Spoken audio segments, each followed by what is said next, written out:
గురుదేవ, భరణి నక్షత్రంలో పుట్టిన వాళ్ళకి ఏ విధంగా ఉంటుంది? ఈ సమయం వాళ్ళకి అనుకూలమేనా? అంటే ఈ సంవత్సరం వాళ్ళకి అనుకూలంగానే ఉందా? భరణి నక్షత్రంలో పుట్టిన జాతకులు శుక్ర మహార్దశలో జన్మించడం జరుగుతుంది. ఓకే. పుట్టగానే వారు దశవిధ గండశాంతిలో పుడతారు. ఓకే. అంటే అబ్బాయి పుడితే తండ్రికి, అమ్మాయి పుడితే తల్లికి.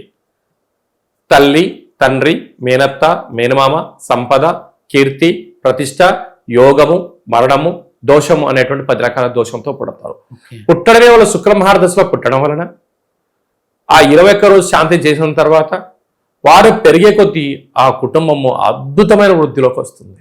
ఓకే. అశ్విని నక్షత్రం తదనంతరమే 2వ నక్షత్రమే భరణి నక్షత్రం. ఈ భరణి నక్షత్రం పుట్టిన జాతకులు గృహాలు, వాహనాలు, బంగారు ఆభరణాలు, విలాస జీవితానికి వీరే కేంద్ర బిందువులు. ఓకే. ఎక్కువ శాతంగా సినిమా తారలు, సంగీత విద్వాంసులు ఎక్కువ శాతంగా వీరిలోనే ఉంటారు. లగ్జరియస్ లైఫ్ వీరే కేంద్ర బిందువులు. అదియే కాకుండా వీరు నక్షత్రాధిపతి శుక్రాచార్యుడు అవడం వలన ఒక్కసారి వీరు ఏదన్నా చూశారా ఇట్టనే పట్టేసి, అంటే తెనాలి రామకృష్ణుడు లాగా ఏక సంతాహ గ్రహీలు ఓకే. ఈ విధంగా ఉంటారు. కనుక వారంతా అదృష్టవతులు ఎవరు లేరు అని చెప్పి కూడా గమనించవచ్చు. గురువుగారు, భరణి నక్షత్రంలో పుట్టిన వాళ్ళు వాళ్ళ జీవితంలో అనుకున్నవి అన్నీ సాధించాలంటే ఏం చేయాలి?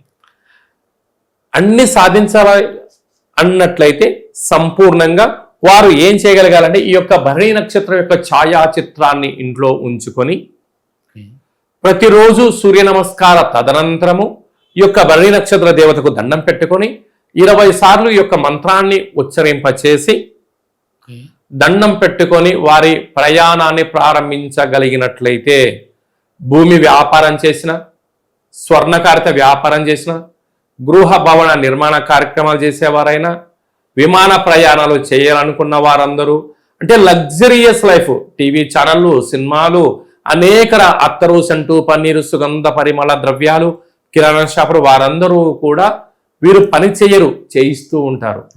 వీరు సంపాదించడం కన్నా సంపాదించడం మార్గాలు అన్వేషిస్తూ ఉంటారు. వీరి మాట ఒక వేదం, వీరి మాట ఒక శాసనం, వీరు పట్టిందల్లా బంగారం అవుతుంటుంది. మనం ఒకానొక సందర్భంలో చూసుకున్నట్లయితే రియల్ ఎస్టేట్ వ్యాపారం చేసే వాళ్ళు కోట్లు సంపాదించారు. ఆ కోట్లు సంపాదించే వాళ్ళు మొదటి వరుసలో ఎవరు ఉన్నారా అంటే ఈ భరణి నక్షత్ర మేషరాశి జాతకులే అని చెప్పి మనం గమనించాలి.